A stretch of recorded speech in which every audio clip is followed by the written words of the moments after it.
OK, ideme na to. Meno, Martin. Zamestnanie, podnikam. Rovno tam napíšem, že nezamestnaný. Auto, Mercedes AMG. Bohatí rodičia, kundolap. Podvedol si? Nie. Veľmi pohodlný v klamaní. Práca rodičov, majitelia banky, rozmaznaný. Dôvod posledného rozchodu.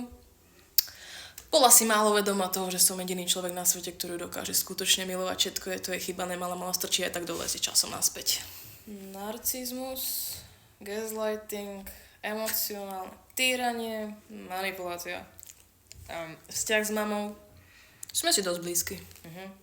Mamičkin má znáčik. Vzťah rodičov.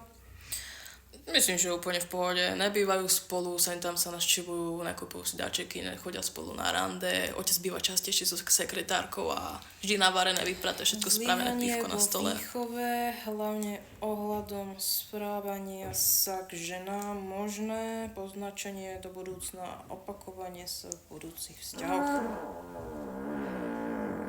Mami, už je večera! To čo bolo? To je taká vec, ktorú si pichneš po jasná a chodom. Zmizni mi z obrazovky.